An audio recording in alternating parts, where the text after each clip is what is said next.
Buenas tardes a todos. Damos comienzo al Ateneo Central de Pediatría del día de hoy, displasia de cadera, un desafío siempre vigente. Recordamos las normas de convivencia, todos los micrófonos de los participantes estarán silenciados, utilizamos el chat para hacer preguntas, comentarios o sugerencias, y al final de la presentación tendremos un espacio para que los expositores respondan a las consultas. El material será grabado y subido públicamente a YouTube, y recordamos respetar la privacidad de los pacientes a presentar, evitando dar datos personales. Presentaremos un caso clínico como disparador del tema, y luego el doctor Puigdeval dará una presentación del tema. Presentamos una paciente con diagnóstico a los 2 meses de vida de displasia de cadera, que presentó una evolución tórpida, como antecedentes perinatológicos, es primigesta, nacida de término, peso adecuado para la edad gestacional, parto vaginal, presentación cefálica y alta conjunta. En control de salud, con pediatra de cabecera, a los 2 meses presentó ortolani positivo, asimetría de pliegues y Galeazzi positivo. El mismo día se realizó ecografía de caderas, que confirmó la luxación de cadera izquierda, reductible, y displasia acetabular severa. Se derivó inmediatamente a ortopedia infantil, quienes indicaron tratamiento con arnés de Pavlik. Vemos la evolución de la paciente. A los 2 meses, como dijimos, fue el diagnóstico y la colocación del arnés. A los 4 meses se realizó una reducción cerrada y colocación de yeso pelvipédico. Posteriormente, a los 7 meses, se retiró el yeso por irritabilidad. Se realizó una radiografía donde se observaba la cadera izquierda nuevamente luxada. A los 13 meses se realizó una reducción cerrada y colocación de yeso nuevamente, y a los 15 se programó el recambio. A los 22 meses, en una radiografía, se observó que la cadera persistía subluxada y la displasia acetabular, y a los 27 meses se programó osteotomía varizante y derrotadora del fémur proximal izquierdo. A los 28 meses, un mes posterior a la cirugía, se observó una adecuada consolidación, por lo cual inició con rehabilitación y marcha. Y un año después se programó osteotomía pélvica para corrección de la displasia acetabular residual. Le doy la palabra al doctor Miguel Puigdeval, quien compartirá una presentación.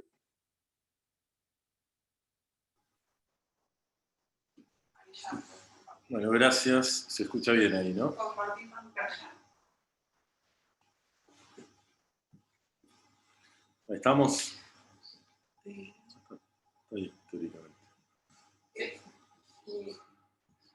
Bueno, esperemos que hoy salga todo bien, que la vez pasada fue frustrado.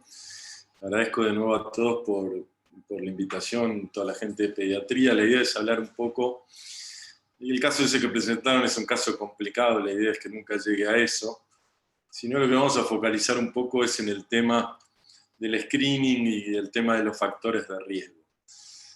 Como todos ustedes saben, la displasia del desarrollo es una anomalía estructural de la cadera del desarrollo, y la deformidad está principalmente en el desarrollo del acetábulo.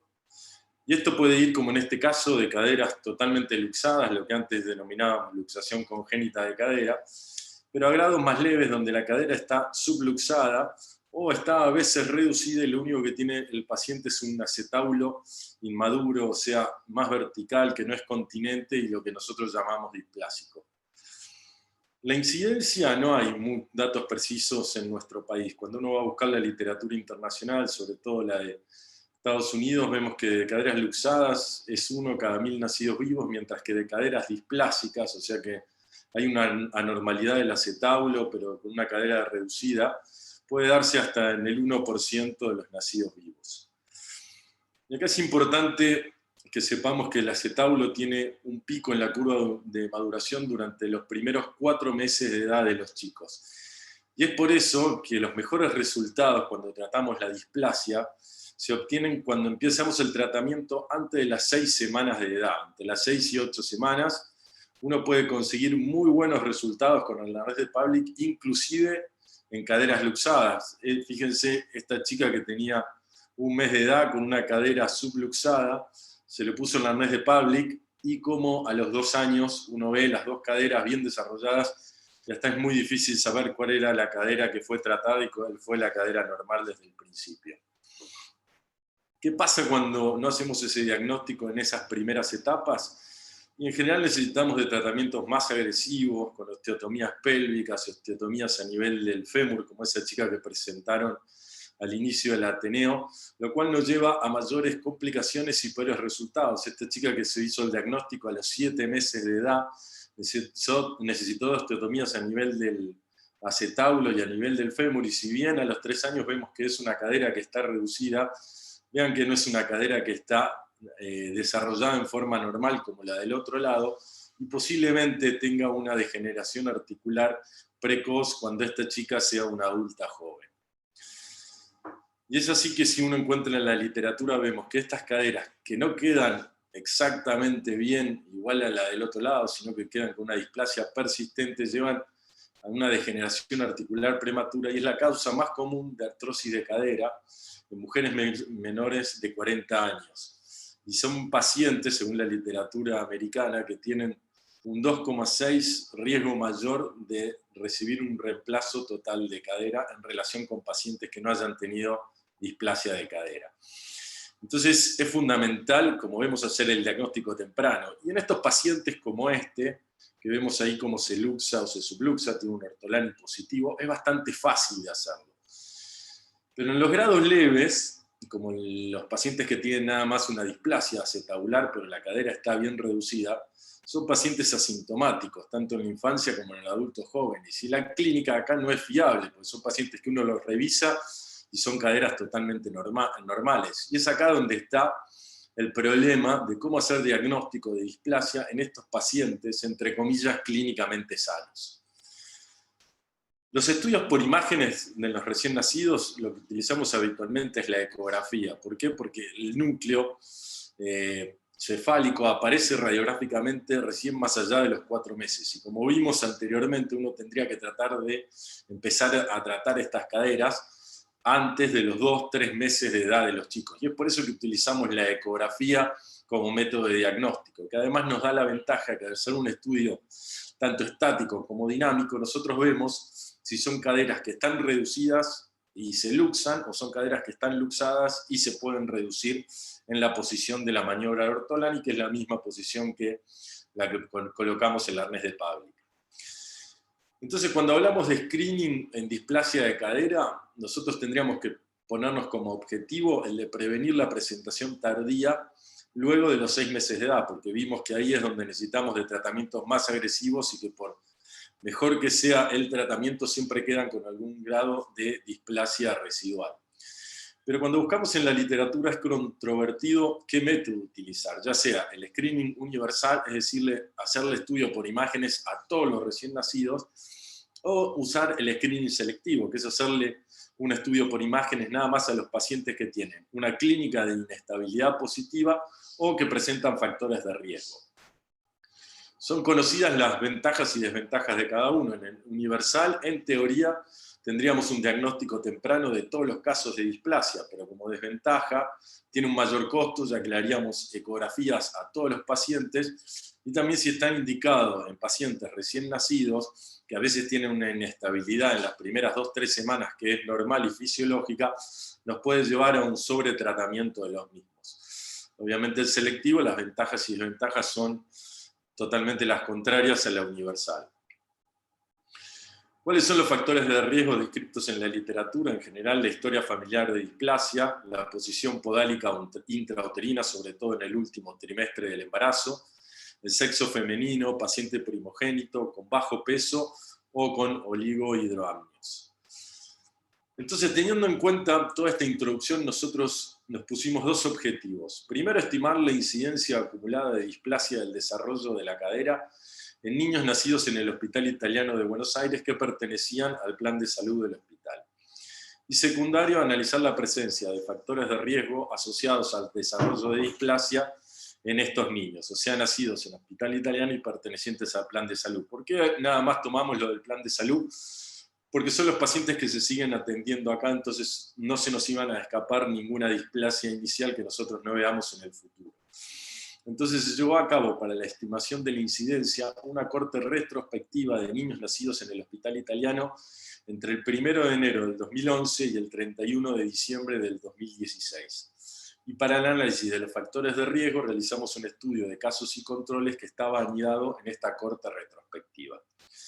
Como dijimos, tomamos como criterios de inclusión los pacientes nacidos en ese periodo de tiempo, que fueran pertenecientes al plan de salud y que por lo menos tuvieran más de 2 años de edad, pensando en que todas las displasias iban a ser diagnosticadas antes de los 2 años, que no se nos debería haber escapado ninguna. Los criterios de exclusión, de historia clínica incompleta, pacientes con malformaciones esqueléticas diagnosticadas al nacimiento y pacientes con síndromes genéticos o enfermedades neurológicas, donde la incidencia de luxación es mucho mayor y depende de otras causas. ¿Qué tomamos como criterio para el diagnóstico de displasias? Es decir, hallazgos ecográficos de inestabilidad o baja cobertura de la cabeza femoral, o en pacientes más grandes, hallazgos en la radiografía de un índice acetabular mayor a 25 grados, o sea, un acetábulo más vertical, o una arcada de Shenton discontinua.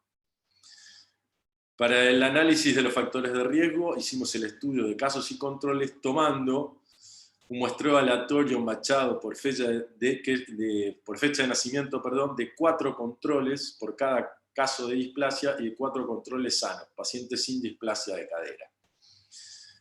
Y estos fueron los diferentes variables que tomamos en cuenta para comparar entre los dos grupos. Este es el análisis estadístico, este lo voy a pasar rápido.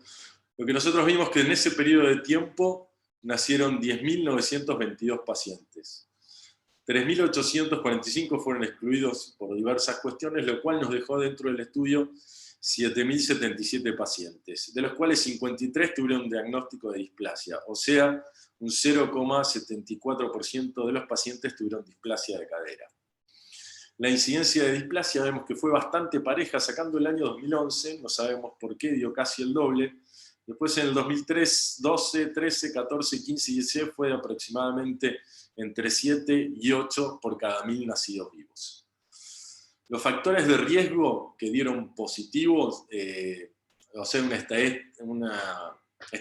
diferencia estadísticamente significativa en el grupo con displasia respecto al grupo sin displasia, fue el sexo femenino, la posición podálica intrauterina y la historia familiar positiva, o sea, antecedentes familiares positivos. Todo lo demás de primogénito, bajo peso, oligoamnios, todas esas cosas no nos dieron estadísticamente significativa en esta serie de pacientes. Y esto es el análisis de los factores de riesgo, ya sea uni o multivariados, donde vemos que igual que en la literatura, la posición podálica es el que más riesgo da, seguido de la historia familiar y por último el sexo femenino. Lo que es interesante es cuando nosotros vemos los 53 pacientes con displasia, 21 tenían clínica de inestabilidad, o sea, tenían un ortolanio o un Barlow positivo. Y de los 32 pacientes que no tenían inestabilidad, 26 eran mujeres, de las cuales en 16 no tenían ni antecedentes familiares ni posición podálica. Y en los 6 varones había 3 también sin factores de riesgo. Entonces, cuando nosotros analizamos nuestra serie, vemos que tenemos una incidencia de 7,4 casos cada 1.000 nacidos vivos. Y acá cuando lo comparamos con la literatura, esto es muy variable dependiendo de lugares donde uno tiene un screening universal, como por ejemplo en Chile, que uno ve que de 39 cada 1.000 nacidos vivos tienen displasia de cadera, en comparación con otros lugares donde no se hace screening ni siquiera del tipo selectivo y entonces la incidencia es bastante más baja. Pero por lo menos en nuestra población acá del hospital italiano es de 7,4 casos cada 1.000 nacidos vivos. Los factores de riesgo que a nosotros nos dieron positivo fue la posición podálica, la historia familiar y el sexo femenino. Y como vemos en la literatura, la posición podálica puede desarrollar hasta 30% más chance de desarrollar una displasia y la historia familiar también tiene un riesgo aumentado hasta 12 veces. Y eso es así en todos lados. De hecho, cuando buscamos las guías de la Academia Americana de Pediatría, en que dice cuándo considerar en hacer una imagen, se ve que se dice la presentación podálica, sobre todo en el tercer trimestre, y la historia familiar positiva.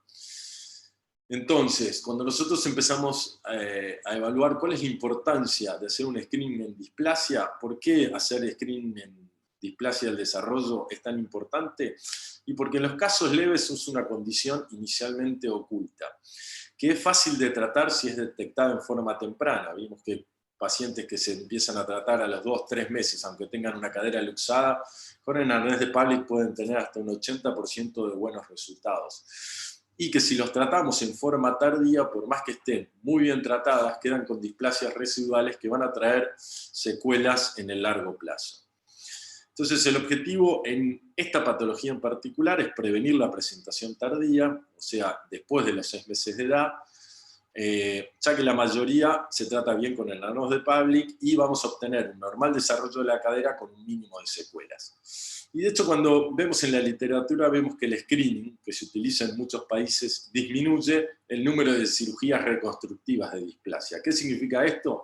Que son pacientes que son diagnosticados en forma temprana y por eso andan bien con el arnés de Pavlik y no se necesita de realizar osteotomías pélvicas u osteotomías de fémur, que son pacientes que son diagnosticados más tardíamente.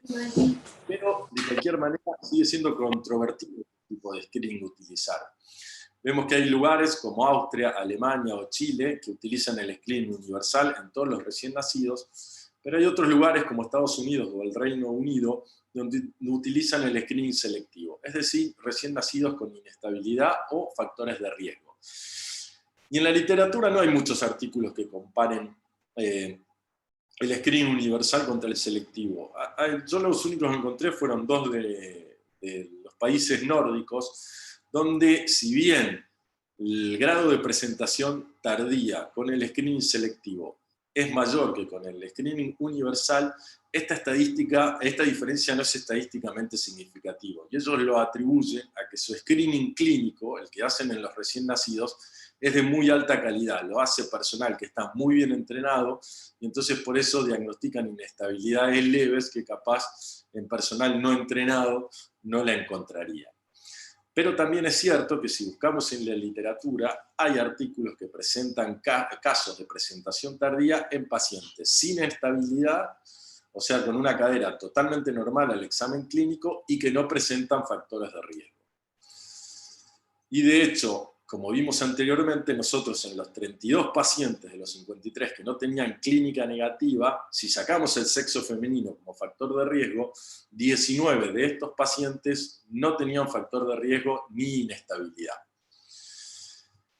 Este trabajo obviamente tiene sus limitaciones, es un estudio retrospectivo, lo típico que caracteriza a juntar datos en forma retrospectiva y no en forma hacia adelante, siempre trae algún error que pueda tener. Puede haber también un subregistro en el número de displasia nuestro, ya que puede haber displasias que aparezcan luego de los 2 años de edad y en pacientes que tengan alguna mínima inestabilidad que no fue evaluada por personal de entrenado y por eso no se pidió ningún estudio por imágenes antes de ese tiempo.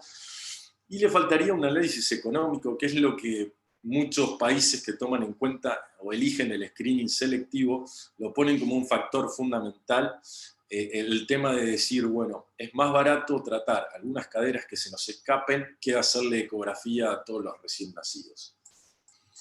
Pero como conclusión, en el plan de salud del Hospital Italiano, en el periodo entre el 2012 y 2016, tuvimos una incidencia de displasia de cadera de 7,4 casos cada 1000 nacidos vivos.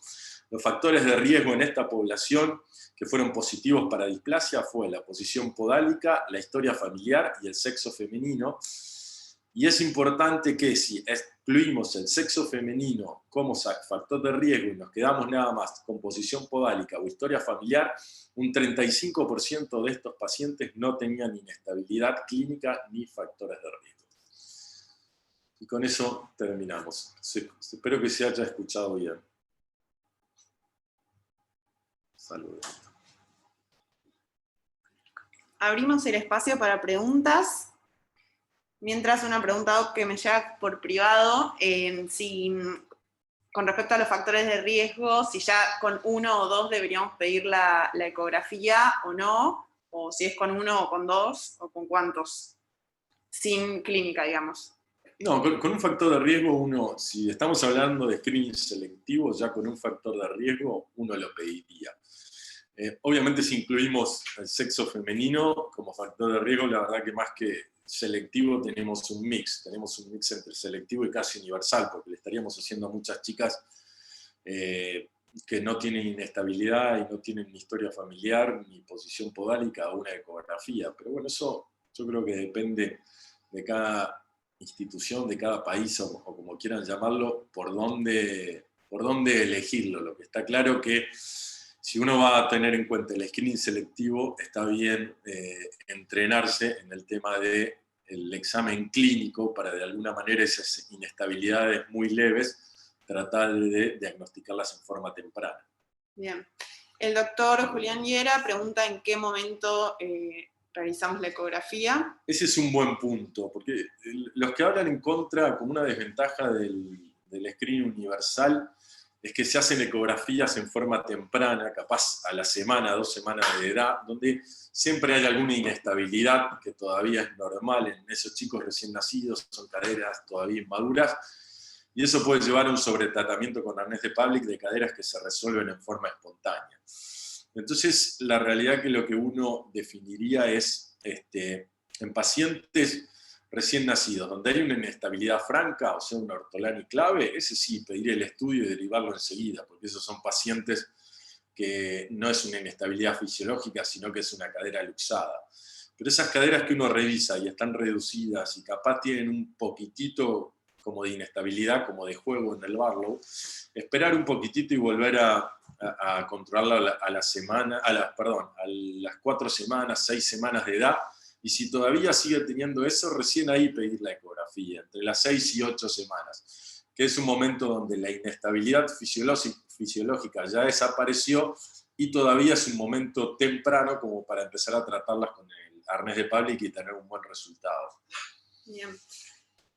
Los residentes de pediatría le felicitan por el estudio y preguntan si el estudio multivariado, cómo dejó las asociaciones y si el sexo quedó significativo. Sí, el sexo quedó significativo también. El que mayor asociación tenía o mayor riesgo tiene es la posición podálica. Después venía bastante menor riesgo la historia familiar y últimamente un riesgo un poquitito aumentado, pero era significativo el sexo femenino. Bien. La doctora Laura Jardrowski pregunta si ustedes recomiendan solo el screening selectivo. No, eso depende de cómo uno se sienta más cómodo. La realidad que hay lugares donde capaz pedir una ecografía es difícil y el paciente tiene que trasladarse a otra ciudad o lo que fuera, y bueno, y ahí capaz conviene manejarse con uno selectivo, pero con un buen entrenamiento en el examen clínico. Si hay otros lugares, como puede ser acá el hospital, donde las ecografías están más al alcance de todos, ahí sí se puede hacer un screening universal y que no se nos escape o que se nos escape lo menos cantidad de displasias posibles. Y aclaro que mi comentario, bueno, perdón, lo estaba por decir la compañera que estaba guiando. Seguí vos. Y eso, que aclara que en el Gutiérrez, tanto el Gutiérrez como el italiano, hace screening rutina universal y pide la ecografía entre los 2 y 3 meses de vida. Sí, ¿qué pensabas al respecto? No, total, cuando uno busca en la literatura, vuelvo a repetir, no hay trabajos comparativos y de hecho hay lugares donde se hace screening universal y hay lugares como Estados Unidos o el Reino Unido que hacen screening selectivo y lo tienen completamente justificado de los dos lados. Yo creo que es con lo que más cómodo se sienta uno y con las posibilidades que haya de hacer un screening universal en un lugar o en otro. Obviamente acá en el hospital es fácil. En otros lugares, capaz en el interior o donde fuera, es más difícil hacerle a todos los recién nacidos una ecografía. Bien. ¿Y cuál es Nosotros en el Gutiérrez le hacemos todos a todos. O sea, en consultorio externo y en niños sanos hacemos screening universal. Si se puede, es mejor. Obviamente se van a escapar menor cantidad de displasias, pero a lo que voy es que si alguien no lo puede hacer y tiene que manejarse con un selectivo, no es que está haciendo algo mal. La literatura no es concluyente de un lado o del otro. Bien, y en el trabajo acá del italiano, sí, ¿cuál es en general la incidencia de mujeres más que de hombres? ¿Cuánto es la incidencia? Es altísima. Ahí yo tenía los números, no los saqué, para que los busco, pero de las 53 caderas que teníamos,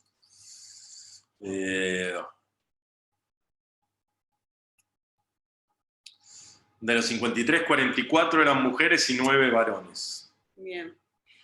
La doctora Celina Greslevin pregunta si vale la pena pedir ecografía de caderas en mayores de 4 meses. No, ahí ya le pedimos generalmente más allá de los 4 meses empezamos con las radiografías, que ya nos empiezan a hablar un poquito más de la parte ósea para empezar a definir qué tratamiento hacer, porque ya más allá de los 4 o 5 meses el arnés de Pavlik ya no es bien tolerado y hay que empezar a pensar en reducciones cerradas o abiertas e inmovilización con yeso. Entonces, en general, uno maneja la ecografía los primeros 3 o 4 meses y ya a partir de ahí con radiografías.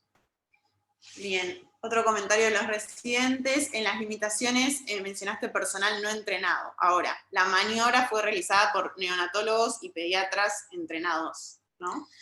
No tenemos bien definido quién realizó las maniobras en estos 7.000 pacientes. Imagínense que no están todos esos datos en la historia clínica y puede haber muchos pediatras o neonatólogos capaz de algún centro periférico que nosotros no conocemos. Por eso, de alguna manera, nosotros nos focalizamos en hospital italiano para saber que son pacientes que si desarrollaban la displasia, nada más nos podían venir a ver a mí, o a Maenza, o a Santiago Bocio, no iban a caer en ningún otro lado.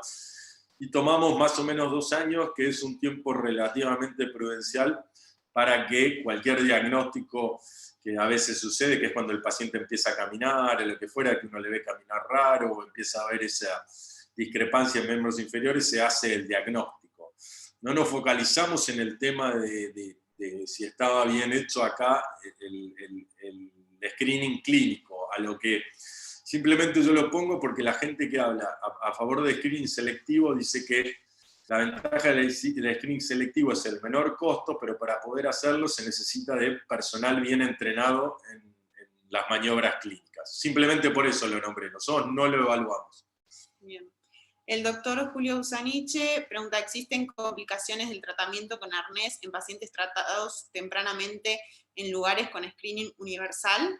Sí, sí, es baja la incidencia que hay, pero la posición, el ortolani forzado, esa posición en abducción y flexión, puede traer alguna parálisis del nervio femorocutáneo, que muchas veces es transitoria, no me acuerdo, por lo menos yo no vi, seguramente en la literatura debe haber algún diagnóstico de alguna que haya durado bastante tiempo, y también puede traer, si está muy marcada la abducción y la flexión, puede traer también una necrosis de la cabeza del fémur por impeachment contra el borde del acetábulo de los vasos que van por el cuello a nutrir la cabeza. Entonces, no es gratis, digamos, el tratamiento del arnés de Pavlik. Entonces, por eso uno trata de evitar ese sobretratamiento en las primeras semanas si no es necesario. Bien. La doctora Ariana Barat pregunta si los gemelares no tienen mayor riesgo. No tuvimos tantos embarazos gemelares como para que eso entre en el estudio nuestro. No sabría contestarte, habría que ver la literatura que dice, pero no está en la mayoría de los trabajos como factor de riesgo ese. Bien. Otro comentario es, ¿se podría introducir el concepto de prevención cuaternaria en los comentarios de la pesquisa universal? A ver si me explican prevención cuaternaria qué es. Ok, No lo vi. ahí los esperamos ahí que comenten lo de la prevención cuaternaria. El doctor Julián Llera pregunta, ¿tuvo impacto la indicación al dormir en supino en la evolución de las displasias? ¿Y qué pasa con las mochilas y otras formas de transporte?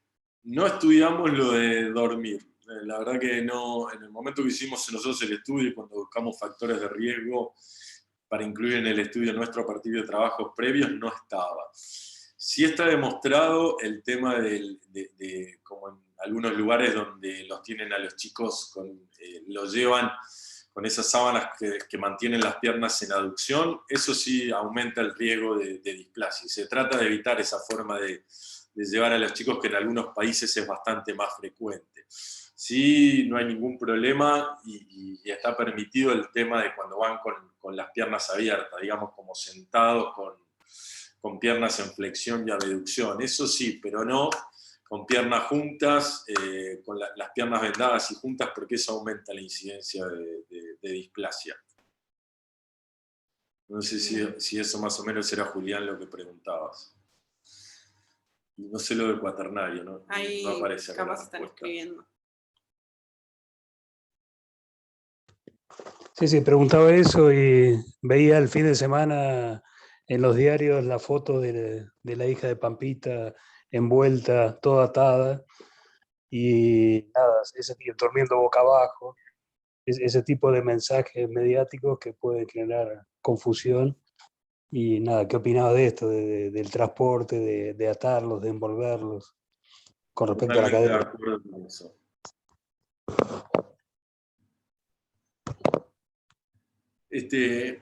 Igual por este trabajo es difícil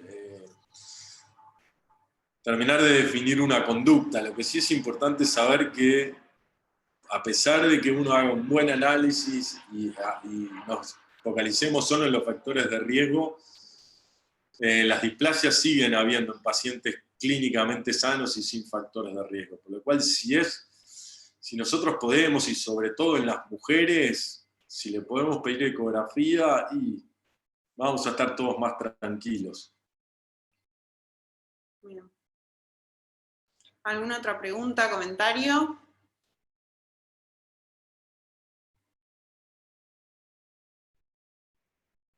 No sé si estaban escribiendo. Yo quería preguntar, Miguel, fuera del trabajo que hicieron, o posterior al trabajo que hicieron, ¿sí? Si sigue siendo frecuente, por lo menos en el italiano, y lo que sepas de los hospitales públicos de la Argentina, ¿sí? Pibes que lleguen tarde, o sea, después de los 6 meses con el diagnóstico. Quería preguntarte dónde estábamos parados, si sabés, en la Argentina. Tenemos 2, 3 pacientes al año que vienen ya con más de un año de edad, ya en momento de marcha con caderas luxadas. No es infrecuente de encontrar. Muchos vienen del interior, pero alguno de Buenos Aires viene, uno al año, habitualmente. Puede haber. Sí, no es infrecuente todavía de encontrar, y de hecho en los congresos seguimos charlando el tratamiento de la displasia de cadera luego de iniciada la marcha. O sea, son mesas que todavía existen. No son mesas que ya quedaron en el pasado, siguen estando ahí. Y obviamente los resultados no son buenos por mejor tratamiento que uno le haga. ¿Y tenés idea a nivel nacional? Supongo que con la pandemia esto debe haber empeorado. Digo, porque si tenés alguna idea a nivel nacional, si sigue habiendo mucho, no sé cómo decirlo, diagnóstico tardío, en general, no solo en el italiano, y si sabés si en la pandemia, como tantas cosas empeoraron, esto también empeoró. Me imagino que sí, no tengo los números. De cualquier manera, nosotros, el italiano es lo que menos tiene. Me imagino que el Garraham y Claro, Gutiérrez, claro. eso debe tener mucha mayor incidencia de presentación tardía que nosotros. Pero nosotros todavía tenemos, y pacientes que tienen cobertura social y de lugares relativamente urbanizados, sigue habiendo. Bien. El doctor Saniche pregunta si publicaron esta experiencia. No, esto lo hicimos, Julio, hace una semana.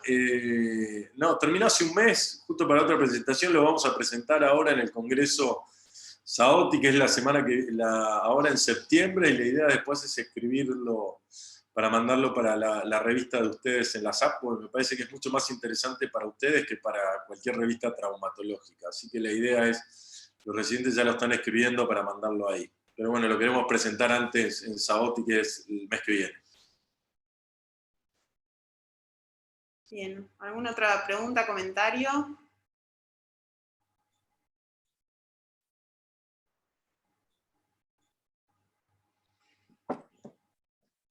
Bueno, entonces damos cierre. Muchas gracias, doctor, por la participación y buenas tardes a todos. Muchas gracias, saludos. Gracias, Miguel.